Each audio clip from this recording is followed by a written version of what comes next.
Breathing in diesel exhaust fumes is like walking into a fire without a mask. Over time, those toxins lead to cancer. Protect yourself with MagnaGrip, the easiest, most reliable exhaust removal system that features a true 100% seal to eliminate diesel exhaust fumes. To get free grant assistance, visit magnagrip.com.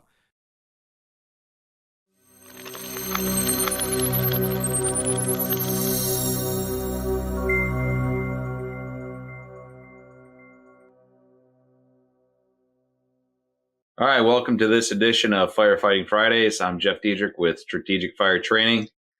Around the group today, we have Jeff Shupe, Jerry Knapp, and Chad Gruver. And today we're going to get into the subject of culture in the firehouse, culture in the engine house, culture of the fire service. We're going to use some of our experience that we've encountered over the years from different parts of the country and trying to offer you guys some things to take away and maybe either help rectify your culture or even help you build your culture to begin with if you're one of those people that are really in a budding new type of fire service out there. Jeff, I'd like to always start with the historical perspective. So what are some of the things about the fire service culture that you became aware of as a young guy, and then where the culture was when you were on your way out? And then where do you see the fire service culture going? Wow. Interesting the way you're proposing that. So as you guys well know, I go back to the early 70s when I came into the fire service. And when you were hired in back then, you were going to go through a period, number one, your probationary period. And that's where they found out more things about you aside from what you went through in the hiring process. That's where they found out what your temperament was going to be like and how well you were going to take jokes and how well you were going to perform and did you have the right attitudes and so forth to do the job. Because back then, firefighting was I won't say completely, but very much different from today. Because if you take a look at just one simple thing, the protective gear that we wore back then, most firefighters today have no idea that, about three-quarter boots or helmets without impact caps or demand-type breathing apparatus or no breathing apparatus. Because you were in a profession that was very proud to be known as smoke eaters. So all this was part of the culture back then about becoming a member of the team. And would you put up with all that stuff, like pushing yourself into that smoky environment, eating smoke and what have you? And then the other thing was around the firehouse, if there was going to be jokes played, generally it was going to be on the new guy.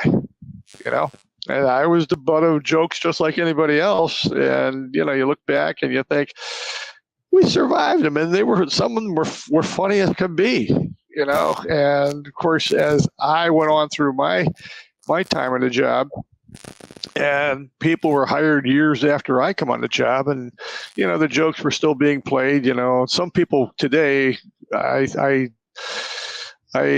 think, they would probably have a fit if they were the butt of jokes like back then.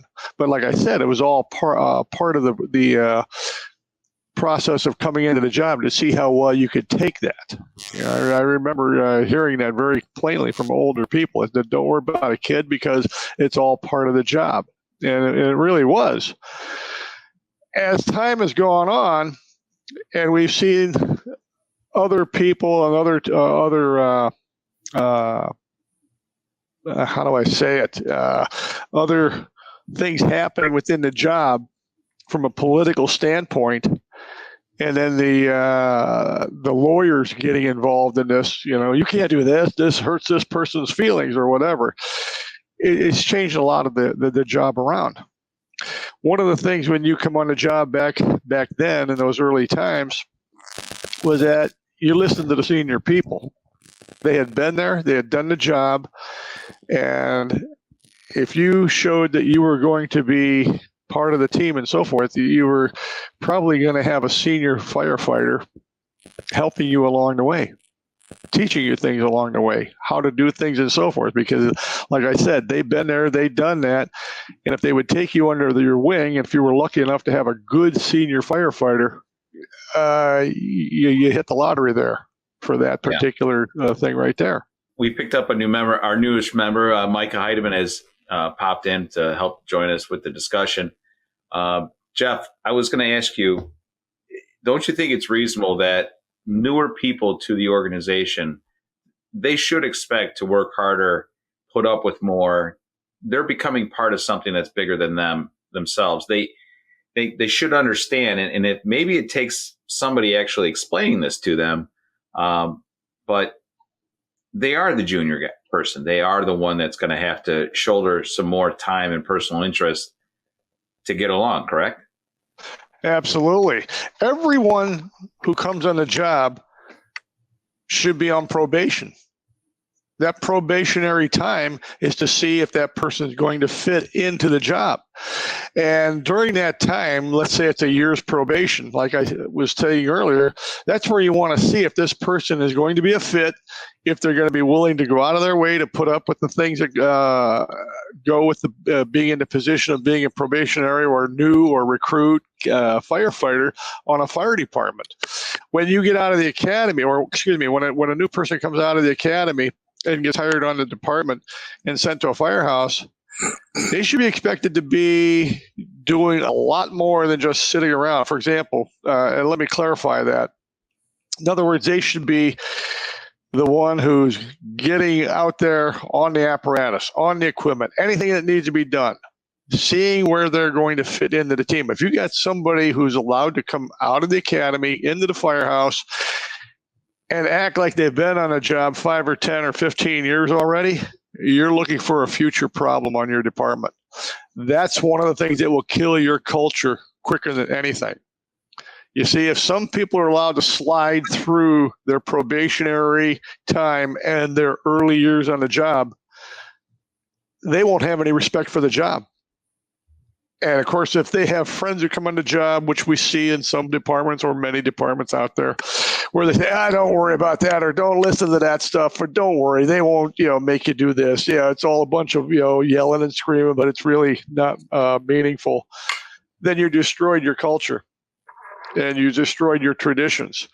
And that's where the bosses got to be the bosses, and the senior firefighters should be the senior firefighters. And if there is a problem with a young firefighter, especially in probation, then it needs to be straightened out in that period of time right there. And I don't think that you can't do that unless you set expectations. I mean, let's kind of look at it like if the young people don't understand the expectation, how can you come at them with a structured discipline or training if they never had the expectation that, hey, you need to be here at such and such time. You're expected to do these things, these details as a young person. You're expected to drill. You're expected to keep learning and reading, and on and on and on. If I can pitch to Jerry real quick. Jerry, setting expectations for young people, I think it sets the table for respect going in each direction, up and down the line. What do you think? Yeah, Jeff, I agree. I think you hit the nail on the head. When you enter the fire service, and the expectation is you keep doing your job until you physically can't do it any longer. And that's not what the other trades see. The other trades have a break at 9:45 and they have their coffee or whatever, right? Well, when you come into the fire service, you just have to get the job done. And again, it's until you just can't do it any longer. And I think that's the big expectation that's the culture change from a civilian into a firefighter. And I think I hate to use the word hazing, but all the things you all just talked about lead up to that. And that's the expected change. So I think you're exactly right. And a lot of that is mental toughness. I mean, explaining to them that you are going to be tired, you are going to be frustrated and fed up, and there's going to be hard times.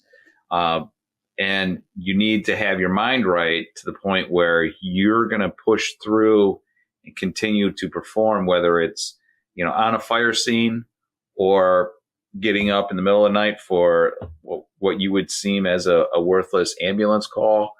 I mean, yeah, this is what you signed up for. You're expected to get to it and do it with a pep in your step. Chad, how's it going? How's it going working with your younger generation there? Are you able to set expectations? And then more importantly, if you can think about something that you've done in your, either on your shift or in your firehouse, that's helped your crew identify themselves as your guys. Is there something there, like something that we can get into identity? Okay, so there's a couple things that I mean, there's something I do with my crew. And like I said, guys, y'all all know, y'all follow me. I think when we first started this show, I had just promoted. So now I'm 2.5, 3 years into being an officer. And, I watched our first show on culture, and I've changed a lot since then. And it goes, you hit, there has to be respect for the senior men. Well, there also has to be respect from the senior men for the younger firefighters. As and people. It's a two-way street. Sure. They're going to get what they put into it. And, I kind of set my crew up the way Shupe told me to do it. I'm very blessed. I have a great senior man. Senior man for my department, he's got 10, 11 years, but that's my senior guy. Everybody else is below that. And he does all the bad work for me. He sets the expectations. And if there's a problem, it doesn't come from the officer. It comes from the senior man, and he handles it before he gets to me. I look at the senior man as like a thermostat. And so when he can keep them cool, and he can keep me cool, and he keeps everybody on the same level. And he does a great job of it, and I'm very blessed. But something you said, where do I get how do I get the identity, and how do I get them to buy in? I was taking notes while y'all were talking about the new generation. I don't know if y'all are seeing it up there. But down here where we have a lot of small fire departments, it is not like when I hired on where, okay, I'm an Addison firefighter. I'm going to be here for the next 30 years. These rookies are coming in. They're staying for 3 to 5 years and jumping to another department. And a lot of it's more money. A lot of it's there's more growth. There's more promotion. But what I learned is that a lot of them are going to stay because of the culture of your house. And so, I talked about it, and I'll give him credit. Scott Thompson wrote his book, and he talked about microcultures. And so what I try to do with my guys is I try to focus on being the best firefighter. Our crew needs to be the best crew there is. And how do I get that? And I get them, and I let them decide. I go, guys, I just had a meeting last week. Hey, we've been 6 months into this year. Let's talk. What are we doing good? What are we doing bad? What do y'all want to work on? What do y'all want to get better on? And we all do it together. And I think that's the important thing. Even as officers, yes, the senior men do need to train. They are responsible to teach the younger guys, the younger firefighters, but they also have to do the same training. Nobody's above doing the training, and the officer needs to get out there and do it with them. And usually I try to be the first one to go. So if I mess up, it gives everybody else permission. Hey, that's what training's for. That's why we do this. If I don't get it perfect, that's great. We're going to keep doing it. We're going to do it one more time. I know. Is that kind of what you were looking for, Jeff? That's kind of where I'm looking for. Jeff's given us a lot to work on here with the how it was many years ago, and then and Jerry's talked about how we need to set expectations for good reasons, and then as far as the identity goes, we're talking about how do we make our people feel like they're part of this engine house. So what I did, and I had to explain who they were to some people, to some of my guys. I told the guys that I wanted them to adopt this a Station 2 engine culture, whether it's a Quint, an engine, whatever. I want us to be known for something, and I want us to be the Lone Rangers. And not in a bad way, but if you remember the Lone Ranger show, what they said at the end of every show And I asked one of my guys that, and he goes, "Hi ho, silver away." I go, "Close, but close." But they said, "Who was that mask man? Who was that crew that came in? He helped. He made everything better, and then he went away without being thanked." And I said, "Guys, we are low key. We go in, we let our actions speak, not us." Now, how do we get to do that? We have to be able to get our hose lines off the engine in less than 60 seconds.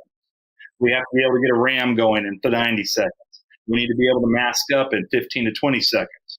I want us in there. And what they don't hear is when I check into the battalion and I take the line from Shupe, I go, "Hey, sir, we're here. Where do you want this fire stopped?" And that's just the culture that our engine crew carries. And it's still working. And it gives the young kids, and then, of course, I make them watch a couple episodes of The Lone Ranger. And and if I can get them off their phones. But we watch it together. And I said, "Guys, that's kind of what I'm seeing. If y'all want to go a different way, let's do it." And what I'm hoping is where I say, "Hey, we have these people that are leaving in 3 to 5 years. If they feel like they're a part of something, I hope they'll stay longer." And then I do try to say, "Hey guys, let's go see Pat Green in concert." For those up in the north, that's a Texas country guy. So, we have shift outings where we'll do things together and try to make them feel like a family. Go ahead, Jeff. I know you want in on this. Yeah, I got to say you've done it the right way, because if it's coming from you as the company officer, telling those new people or young people in your firehouse what their expectations are, and that if you got problems, you take them through the senior man, then you're doing it the right way. I think so. I think that that the senior people have a lot. They've got a tremendous amount of gravity, and if you don't feed that and give them what that senior people are, if you don't give them what they're due, they can work against you just by not doing anything. I mean, if you an idle set of hands as a senior person can really shoot the ship in the foot. So, and one of the things that I'm so blessed with my guy is he's the first one to want to train, because I've seen some senior people that don't want to have anything to do with it. I've done this for 10 years. I've done this for so many years. Why am I doing it again? And so that's why I say, hey, the officer has to be the first one to do the training, because that gives nobody has an excuse not to do it if he doesn't do it. Yeah. Mike, I've been waiting to get to you on this one, because I think you got a lot to offer on this. So, we've been getting into the culture, talking about, the expectations and the identity, but what's some of the things that you've seen going from a small organization to a large organization? You probably got an interesting perspective on what works and what doesn't. Yeah, that's man. We had this. Can you hear me? Okay. All right. So we had this conversation, like 40 months ago, almost 3 years ago, over that, and it's funny because that question is so paramount right now at KCK Fire Department. For those that don't know, we're about 450 men fire department and 19 stations. And I went from Manhattan, Kansas to KCK, where Manhattan had only 5 stations, 60,000 people in population, to KCK with 170,000, 19 stations, 450 people. And the cultures are so different. If you want to start at the 30,000 foot view, the KCK culture is you have the shirt on your back. You're known as KCK firefighter who are aggressive and run a ton of calls. And then you bump that down a little bit more to your different stations, as what you guys were talking about earlier. So then you start talking about culture at that fire company and that firehouse and the pride that comes with that house. So there's another set of a different altitude of culture within that firehouse that you kind of need to seek out. And that's what I did. I came on the KCK. I let my actions speak for my words. I filtered in a lot of good information. I filtered out a lot of bad information. lot of the guys, senior men, officers, newbies, they all came to me with some information, and I answered their questions. And what they did with it, they actually, I think, has helped our fire department exceed in some of the philosophies that they thought the way to do things is the only way to do things. And then you get some new buck in there with 15 years on the job who said, well, there's different ways you can skin this cat. And they just were never exposed to it because it was a KCK way for 150 plus years.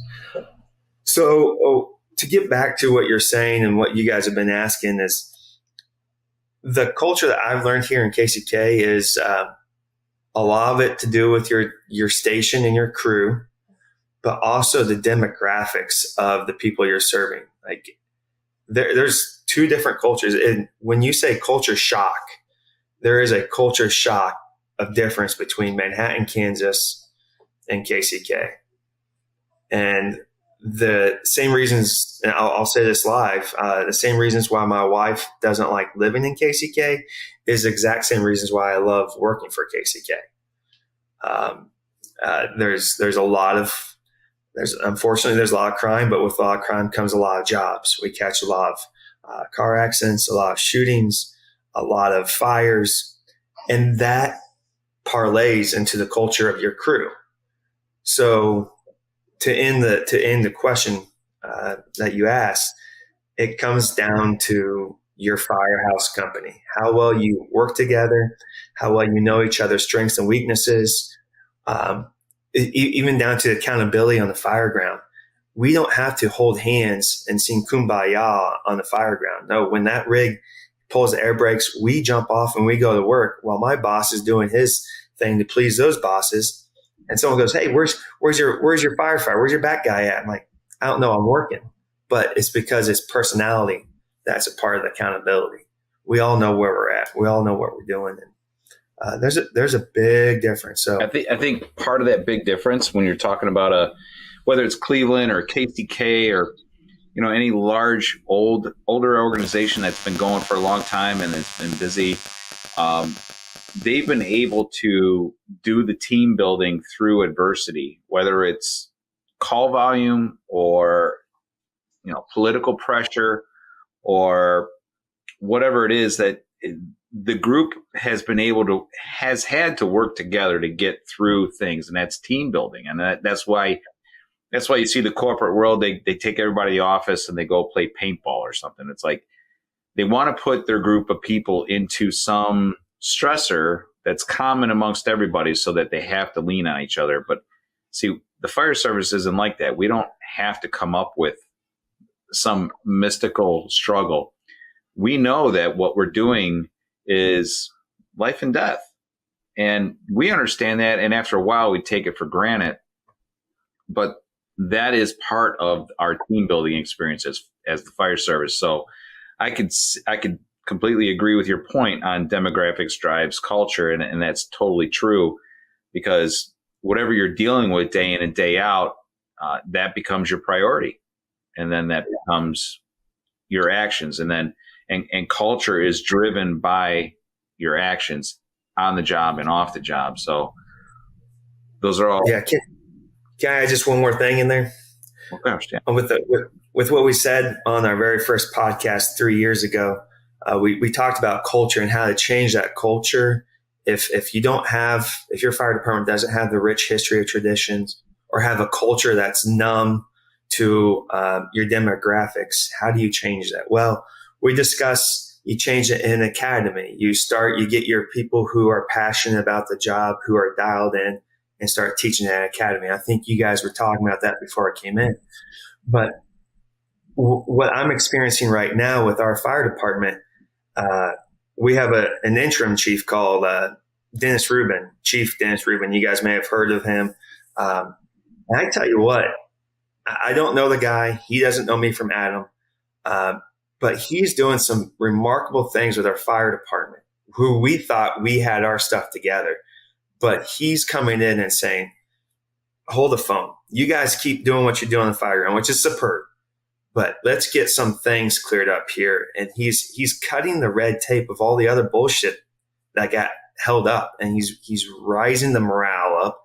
We're seeing people starting to smile when they come to the jobs.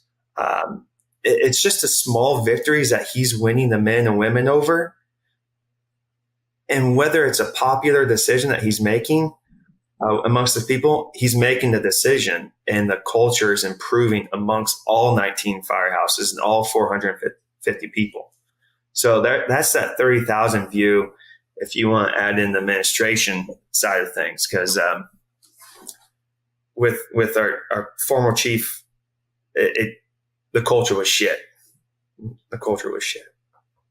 Hey, D, real quick. Something that just hit me, and I may be totally off base, but that culture, you said you build it through adversity, and that's what we have a lot of.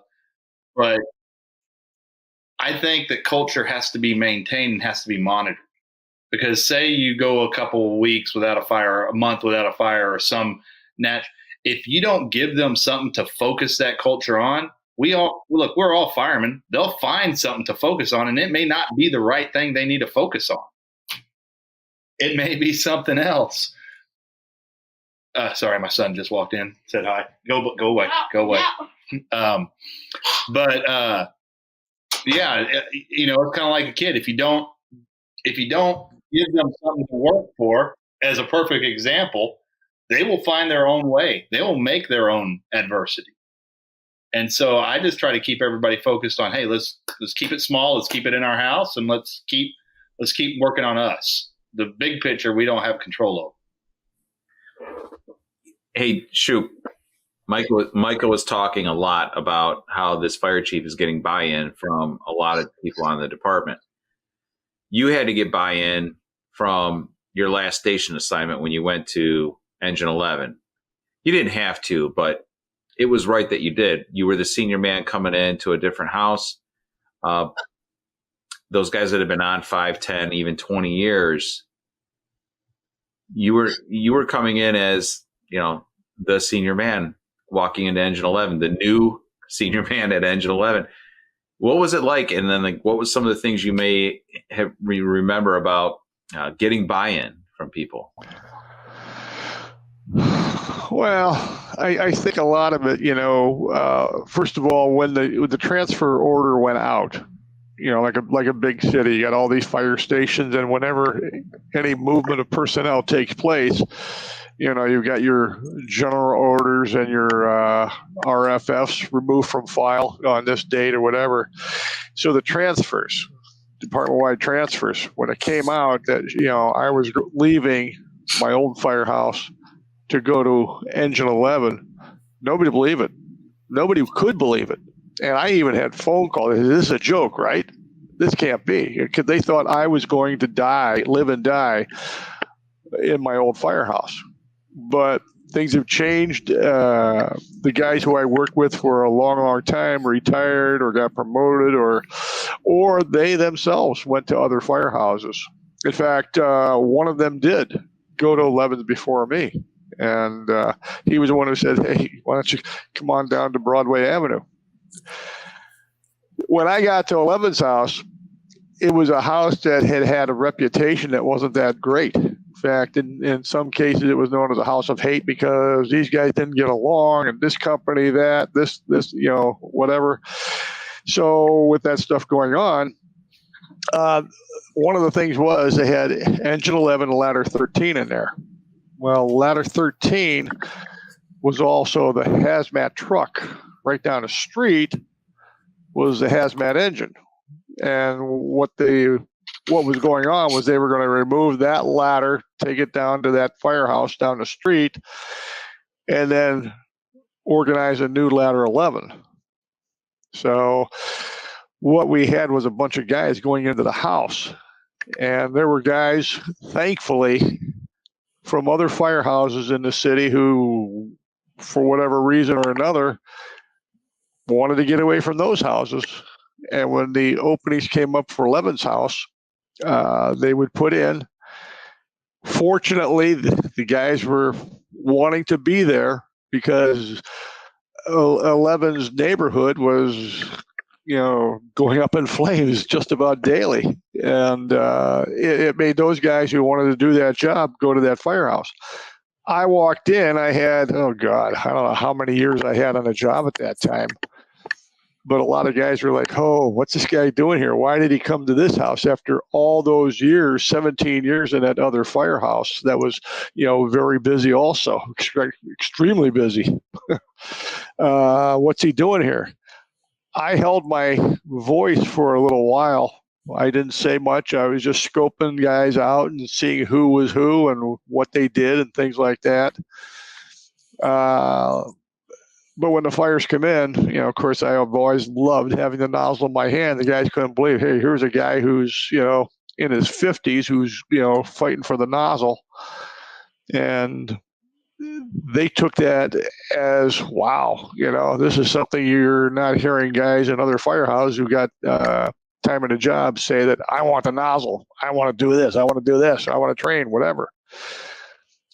So my attitude was, we got some good guys coming together, and that's how John and I came together.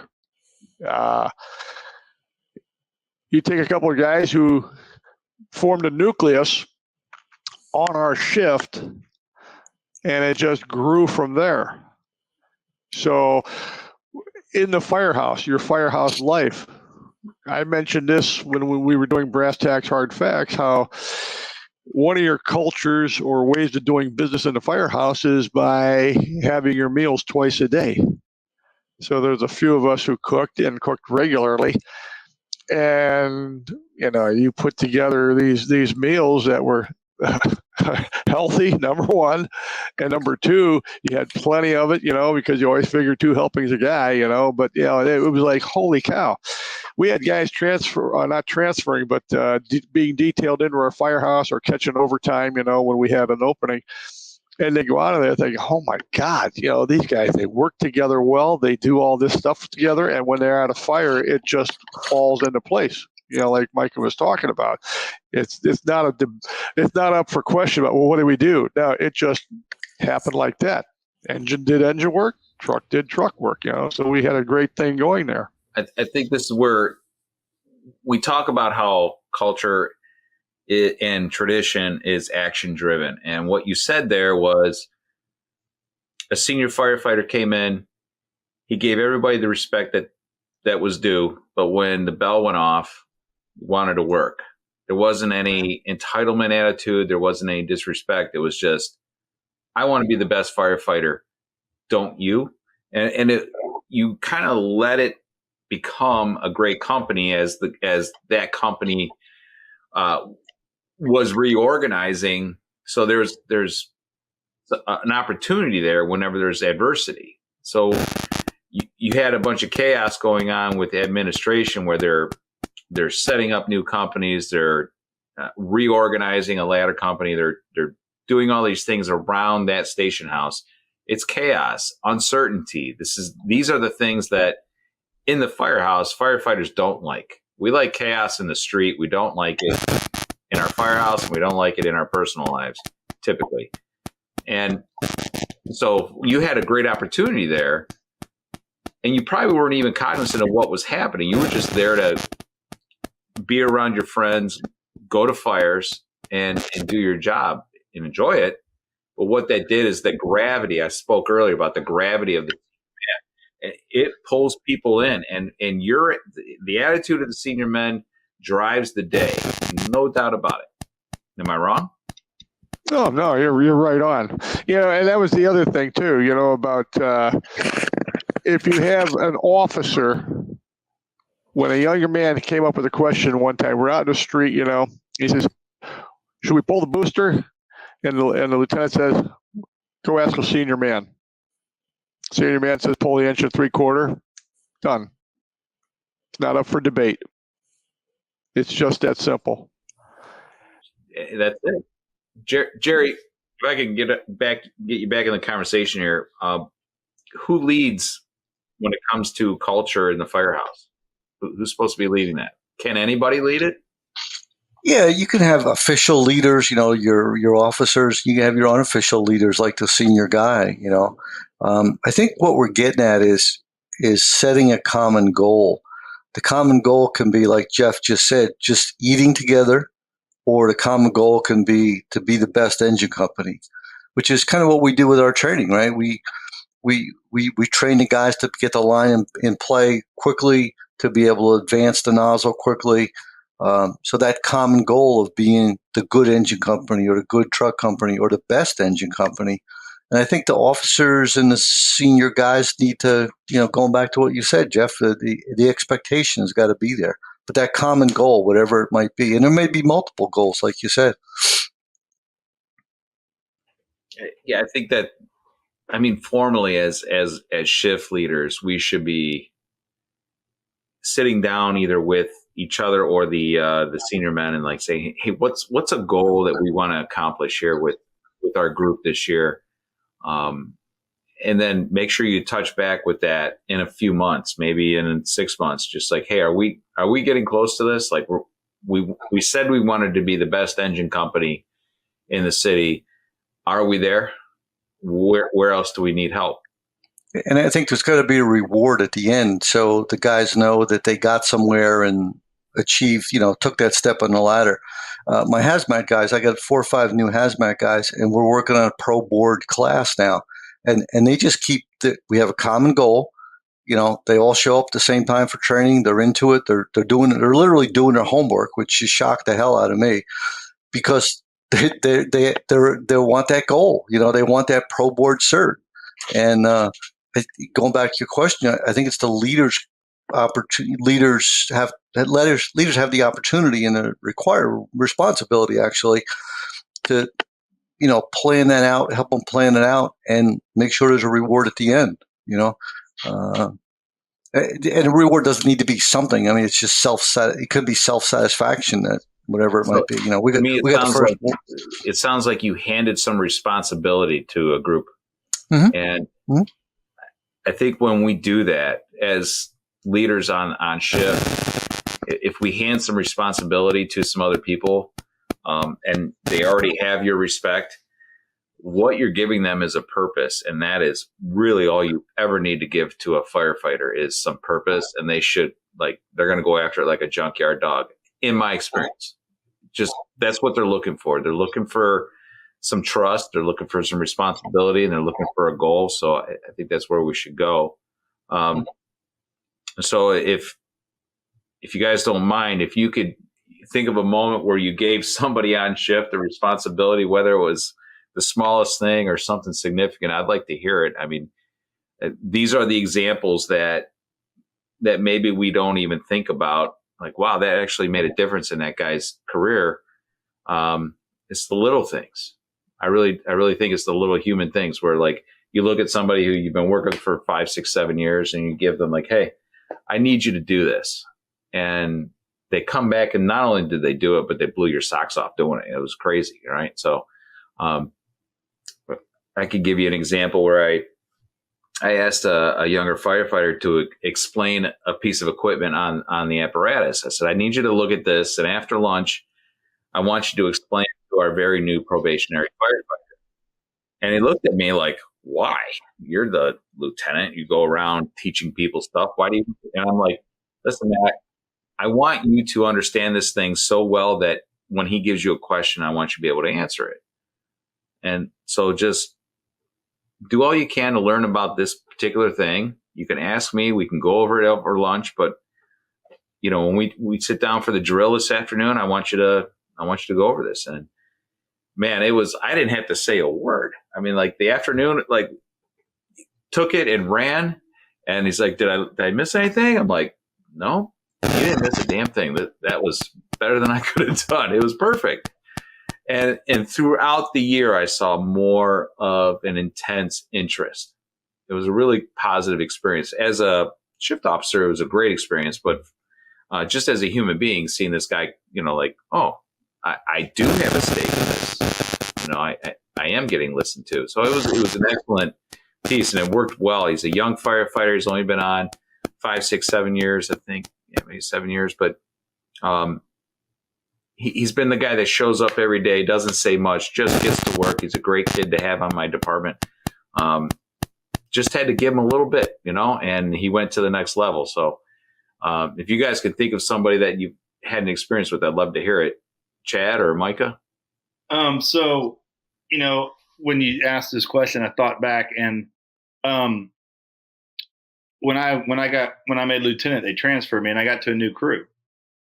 And, the crew, they'd been together. 3 of them are still with me now, or 2 of them are still with me now.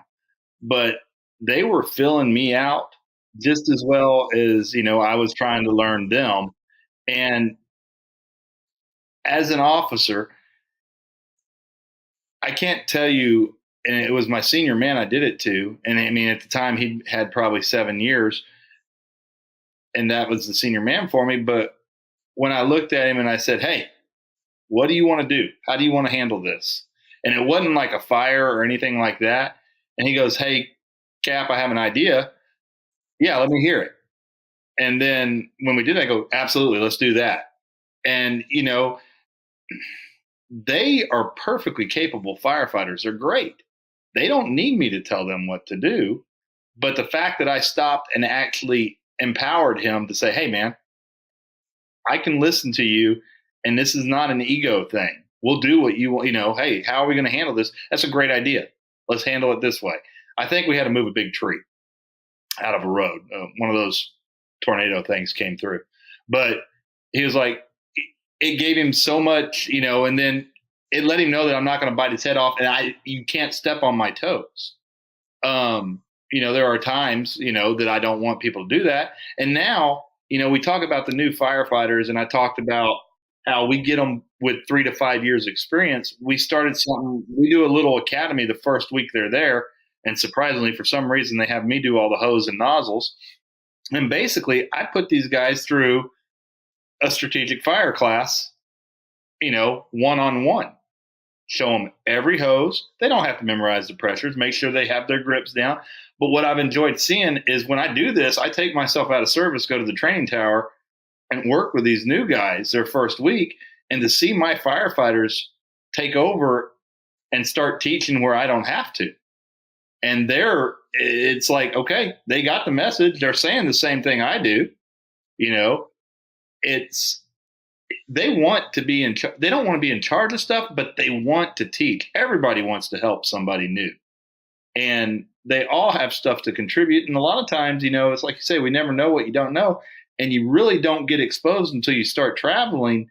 You know what? Sometimes somebody might have an idea that's different than you, and it's a better way of doing it. And you got to be open to that. And you don't want to curtail it to where they're afraid to say anything. Yeah.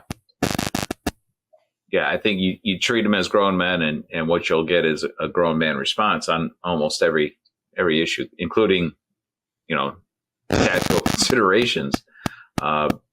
Jerry, can you go a little further on this? Is there an experience you can remember where you handed off some responsibility to somebody and they came through? Yeah, I give you 2 quick ones. I was early in my career, and I was helping teach a recruit class.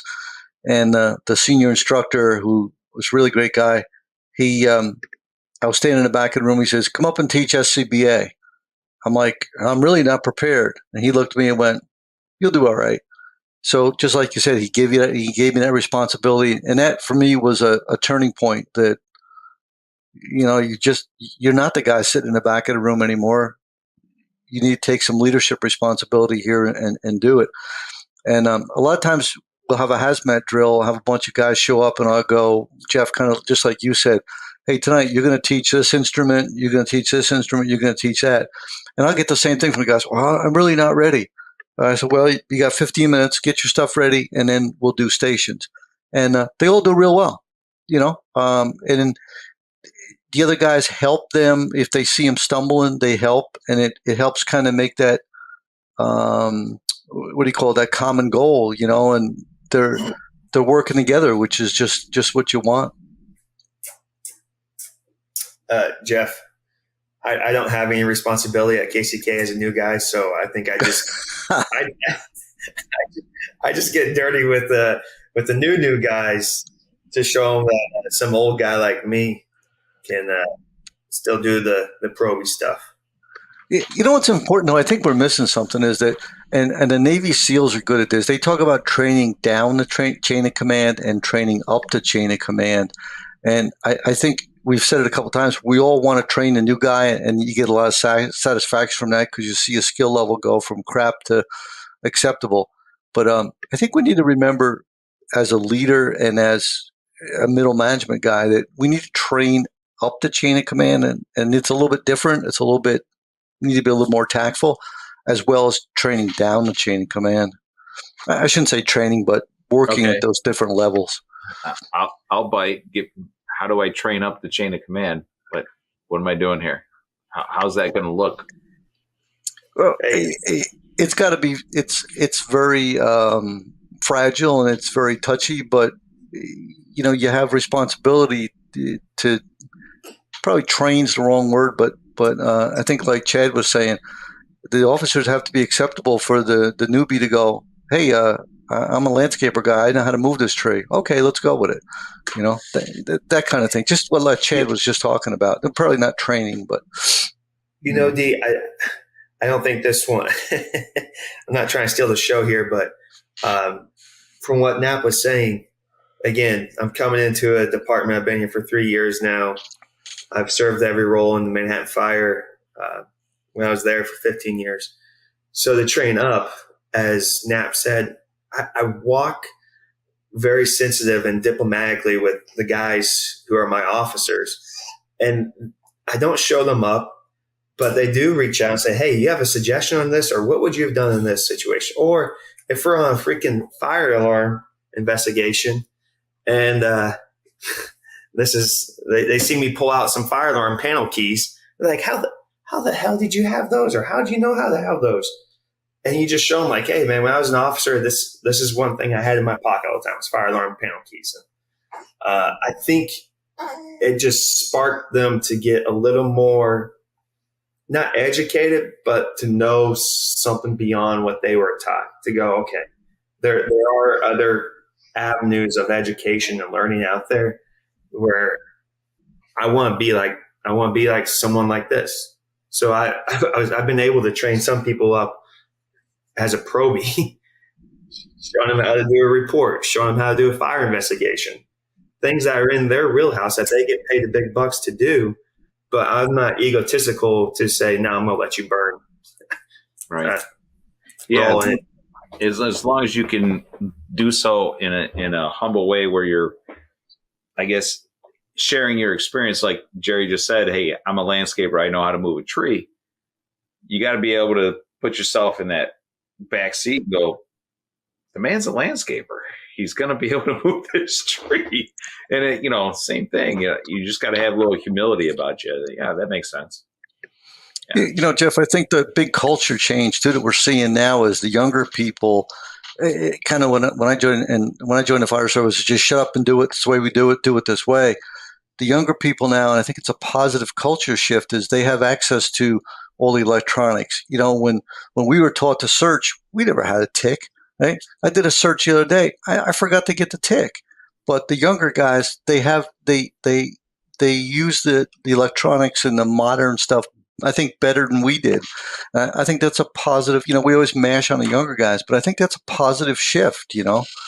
Jerry, they have access to everything, and they have it right here.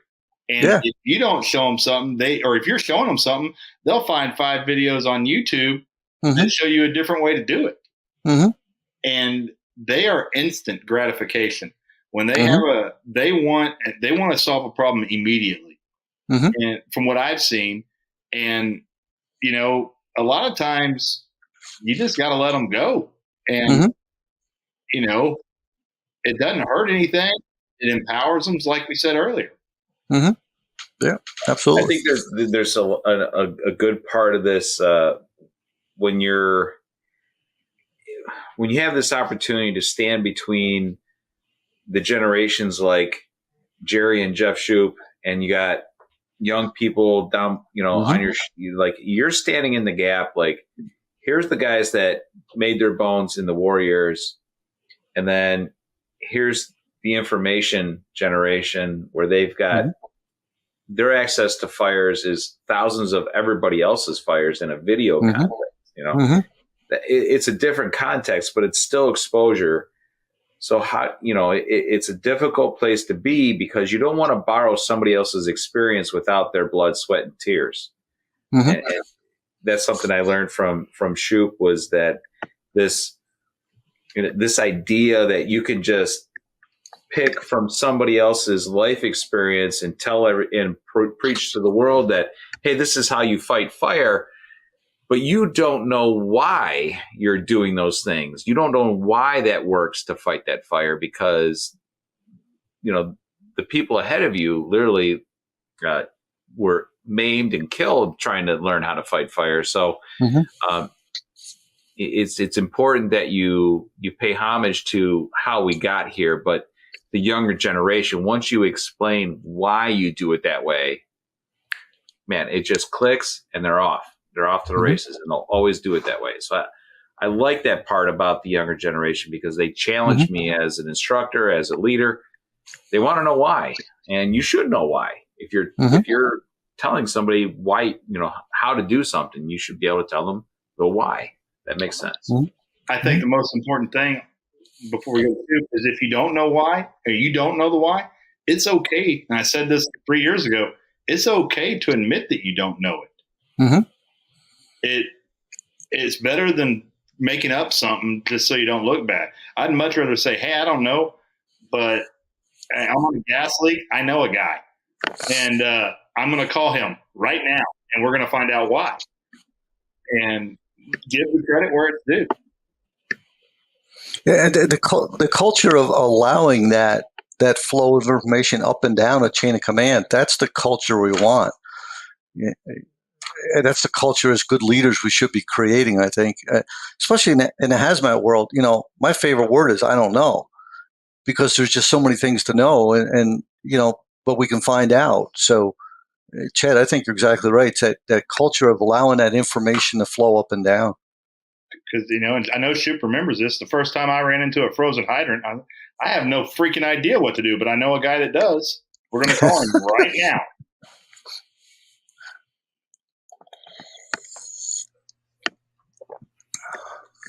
Jeff, you want to weigh in, buddy? You want? I'm just loving what I'm hearing from you guys, you know, and I appreciate all the accolades that you're giving me. You know, I know the job, the culture, traditions have all come under attack in my time. So I'm, close to 50 years. And I don't like a lot of the stuff I've seen, but it's also something about leadership in the fire service. Yeah, it's interesting. When Bob Halton was still alive, and him and I were talking one time recently, and he was saying, and you guys probably heard the same thing, that there were so many people asking for classes dealing with leadership. Well, why is it? Well, how is it that we can have all this information, access to the media, access to whatever's happening anywhere in the country or even the world for that matter, and not know what it takes to be a fire service leader? Are we dealing with egos that are out of control? As Jeff brought up, are we having these young people or people from small background taking stuff from other people, trying to plug it in like it's theirs, but they don't really have it? And that's providing a false presentation. Because as you say, it's not their life. It's not what they've done. So people pick up on that. So do we lose it? Getting back to that leadership thing, you know, we always say leadership starts at the top. And the old thing about, you know, leadership, information flows up so orders can come down. So everything starts at the top, no matter how big of a fire department you are. And as you get a bigger operation, then that's where your chain of command should expand with the size of the organization. But everybody's got to be on the same page. So the other thing I want to say, sadly, we become a litigious society. you know. And the other thing is we've lost respect for the senior people and also for fire department organizations. If you have, going back to that new person that I was talking about earlier, who thinks they're going to come into your fire station and flop down on the lounge chair and act like they've been there 10 or 12 years already, you can't let that happen. Sadly, if you say something, that person might go past the chain of command, break the chain of command, which should be an offense in any fire department, to go complain. So we got that problem. And then, of course, we have human resources. And that's one of those weird things where corporate America has seeped into every facet of life and including the fire service. So if there's a human resource officer trying to apply, everything that they've learned about human psychology at Columbia to a fire department, that's not going to go over well with the actual tradition and cultures in a fire service. So those human resource officers, though their intentions are good, they're really playing with a pool of personalities that is not like anything else in America. We are not in business. We are here to provide a life-saving service. And with that comes a different set of principles and honesty and integrity and, quite honestly, toughness, mental and physical. The human resource people and elected officials, and I've had experience with both of those in a job.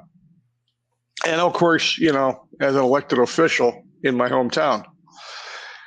And I remember having a couple of council members present at a meeting one time, and I was there, and they were talking about public safety.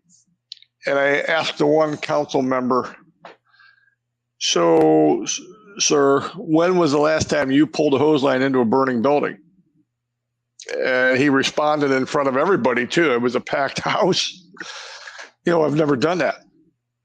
And I asked the other councilman who was backing this guy up on this subject, which we don't need to get into, "When's the last time you had to apprehend a hardcore felon out in the streets?" And of course, his answer was no. I says, here you are, people making decisions about public safety, fire department, police department, whatever, and you have no experience in what you're making a decision about. That's human resources right there. People who are trying to push their ideas when they know nothing about the inner workings of the fire service. And it's hurt over time that I see. Because, again, a lot of the old disciplines and so forth, in the old days, a lot of problems you didn't hear about because they were taken care of within. Like you've heard me say, Chad, I worked in the God squad, and God, man, he did have the power, and his crews were all handpicked. And here I am, just a little punk ass kid, and he says, "Son, you have any problems, you take them to my senior men. They'll take care of them. And if they can't take care of them and your problem gets to me, you got a big problem." That's when he's got to step in. And that's the way it used to be. And if something happened within, you generally took care of it. That's what company level officers, especially the captain of the company, was all about.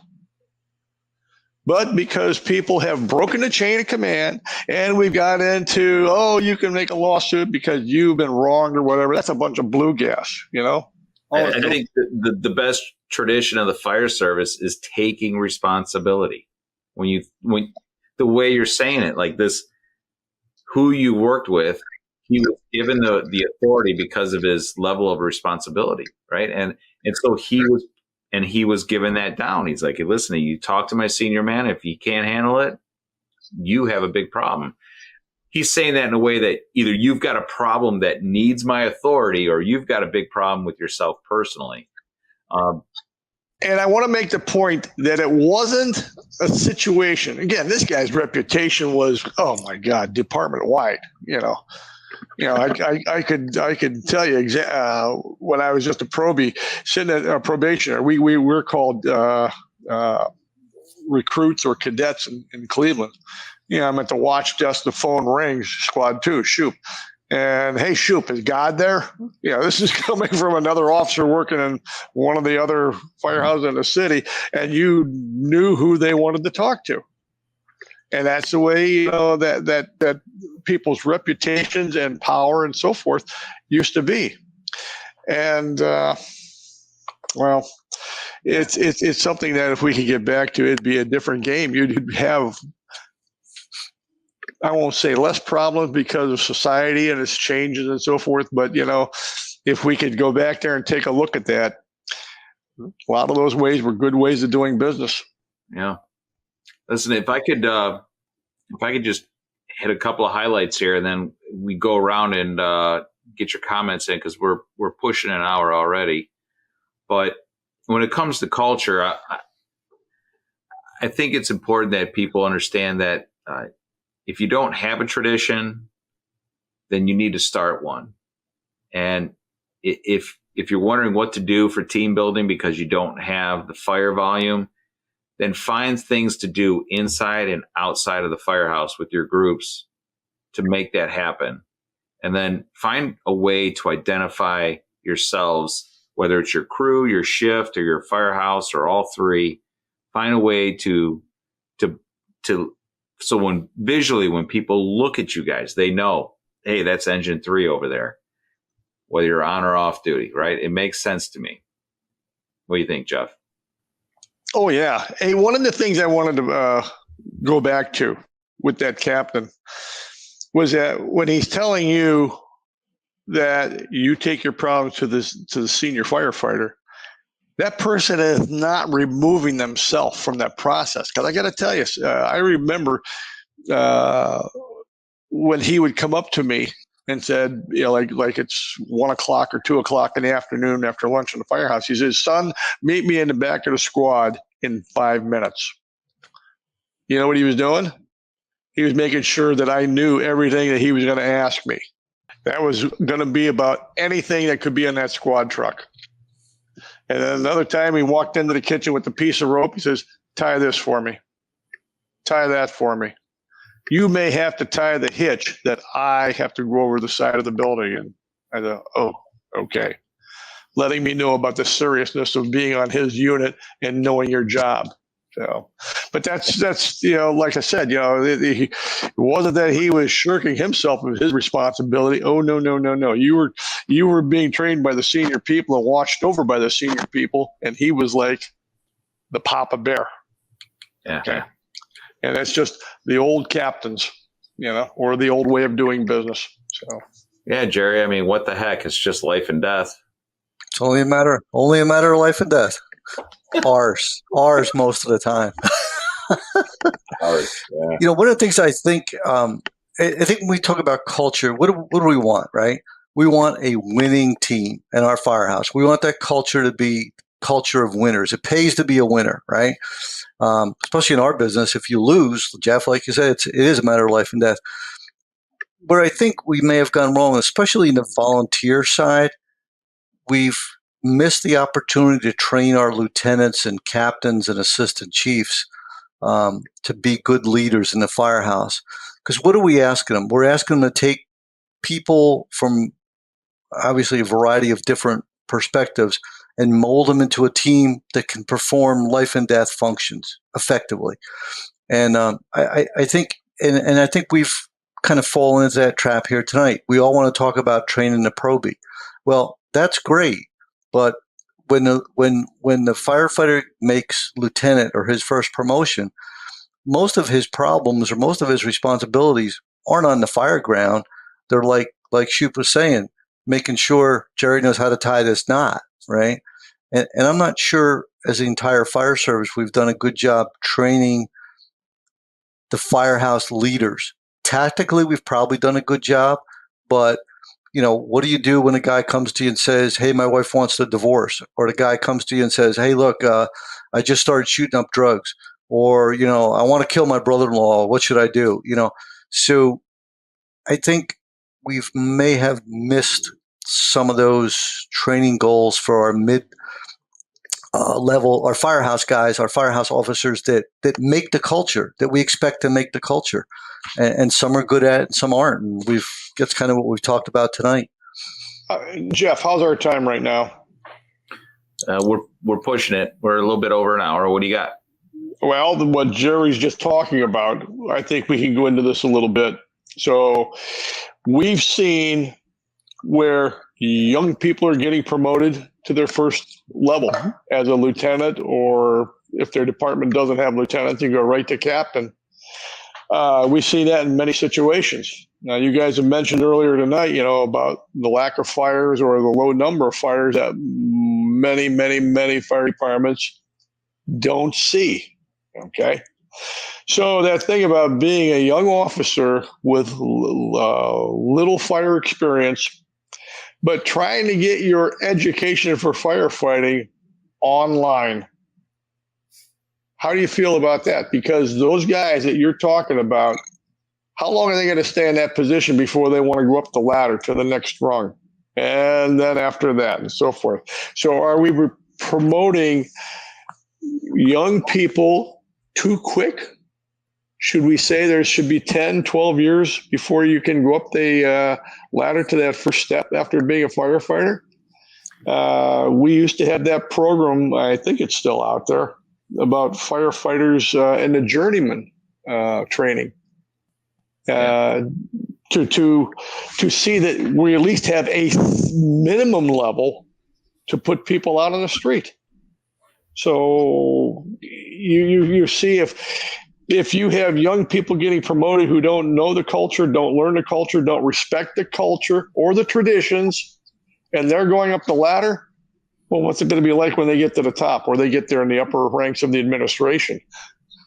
You're not going to have anything, and you can have, as Mike has brought out, other problems because it's just chaos and everybody does their own thing, and that's where we're going. So I was going to throw that out there for you guys. Yeah, I think for those departments that are growing really fast, or the occasion of where a young person 3, 5, 7 years gets their first button and they move up, it's a lot harder than any book they've ever had to memorize. That's for sure. I mean, like Jerry said, when the first time somebody walks in your office with a real personal problem, and they're coming to you because they're telling you that their personal life is out of control, it's going to affect work. That's why they're standing in front of you. If you don't have any whiskers on you in your own personal life because you're still in your young 20s, this is a lot for you to process. I mean, problem solving gets easier as you get older because you've seen more problems. It cause more problems. That's what experience and time in the business is all about. But I think we can train some of that out, and maybe the personal examples I used were bad, but we put a guy in a position as a lieutenant or captain, and we expect him to be able to do things that he hasn't been trained to do. Look at the military academies here. I live in the shadow of West Point here. They take 4 years to make the lowest level officer in the United States Army. And most of that's leadership training. And some of it's tactical and strategic stuff, but some of it's how do you deal with the things that we just talked about? And to keep that culture, the minute that guy comes to you with his personal problem and you blow him off, Jeff, I think you'd agree, right? He's done. You've lost that guy. Right? Yeah, not only is he done, but you as a leader are done because Correct. You've lost all your gravity with anybody else that finds out about it, and everybody else is going to find out about it. I mean, that's how it's going to go. On the positive side, that's that training, like Shupe was saying. If your captain or your lieutenant, make sure you can tie that double doofus knot. Hey, that's a positive thing. Yeah, Chad. I think. And it kind of goes, they want instant gratification. And down here in Texas, where there's so many departments that have no experience, we're seeing, hey, we're promoting guys. And I always tell everybody, hey, man, it's a 30-year career. You're not in it it's not a sprint. It's a long haul. get good and enjoy what you do before you start to move up. And I mean, you don't have to do it all in the first 5 years. The goal is 30 years. And I also think, and Shupe has taught me this as well. I was a big history buff. History usually has a way of repeating itself, especially in the fire service circle of life. Something it's happened before, and it will happen again. And you just need to recognize when it's coming, and it can help. You can learn, and that's the most important thing, I think, is that we learn from, like you said earlier, the people that maimed themselves learning how to fight fire. We learn from their experiences, and we take the good and the bad with it. That's why we have all these line of duty deaths, so we can learn from them. The line of duty death reports, NIOSH reports. For the inexperienced people, you have to learn from the ones that are making decisions that didn't go well, and you have to learn from the ones that go well. Let me throw the counter to the NIOSH reports. You guys have all read NIOSH reports on fatalities, right? Sure. Okay. At the back's end, you'd always see what the recommendations were. And Jerry, correct me if I'm wrong, but when you would take a look at those recommendations, weren't they all the same from one fire to the next, or seemed to be the same from one fire to the next? Mm-hmm. And yet this fire happened in California. This fire happened in Arizona. This one happened in Massachusetts and things like that. Different kinds of buildings, different kind of construction, different kind of contents, but nevertheless, it happened. Okay. What I'm trying to make as a point is that you just can't read a NIOSH report and say, oh, we'll make sure that never happens here. That's impossible to say, because this goes right back to what we say in our group, and that is firefighting is circumstantial. It happens anywhere, in any kind of building, under any kind of conditions, under any type of environment. All these different things, the kind of fire department, the staffing, all the resources and so forth that can impact on what happens. So, and it's never the same in the same building. Right. Yeah. So anyway, I think it's been a great discussion. Micah, you want to jump in on anything before we kind of round this out?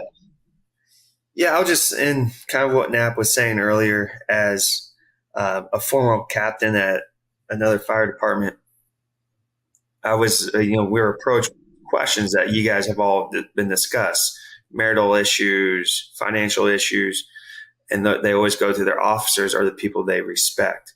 So how do you find those answers if you're that person that's being asked? And I just, I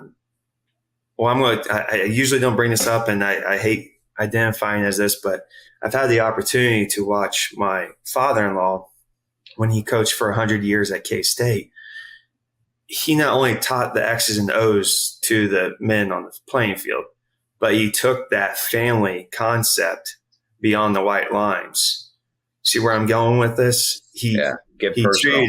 Get personal. I mean, I don't have the answers. I'm not a priest or a counselor, but I tell you what, if I show you a little compassion for the problems that you may be occurring, we may have different avenues to help you get through them. So it is as simple as it gets. When people say, why should my son go to K-State to play football for your father-in-law? We usually say, because not only will he become a boy, he'll become into a man, and he'll carry that on beyond his career at the football stadium. He'll play as a football player between the white lines, but you can guarantee that he's going to get an education. He's going to learn responsibilities and be accountable for his actions. Just like any one of us would want our kids to go work for somebody like that. He took that family concept to heart. So I think if officers would take some of that into consideration, reading books about from Leo Stapleton to Dennis Smith to Coach Vince Lombardi, I mean, you can find someone that you can have a passion to be like. Just as an officer, don't be that asshole that you don't have the family compassion for your guys and gals, because we all know this is a sensitive world these days. So I was just trying to help out what Knapp was saying. Makes a lot of sense, Micah. I mean, and then we missed it this last discussion. The culture, it without personal investment, you don't have it. I mean, I think the very basic building block of a culture is that you got a group of people that care about each other, and you need to generally be all in. You know, you gotta love your organization, and you have to realize that you're part of something bigger. But you gotta respect the guy next to you, like him or not. But you still have to respect him and do the right thing. Yeah, that's perfect. Thank you, Jeff, Jerry, Chad. You guys want to help us sign off here? Chad's out. We'll be in Oregon in 2 weeks. If you're in the area, come see us. Oh yeah, back on the road. We're out helping out, do some training out in Oregon. Base of Mount St. Helens. What's the city? Scappoose. Columbia River. I think we're going to be at Columbia River Fire District. Excellent. Scappoose. Got a nice training center up there. Real nice. We've been there before. So. All right. Well, thank you everybody for joining us on this episode. We hope that we can get back to you next month for another episode. For everybody at Strategic Fire Training, I say, be safe.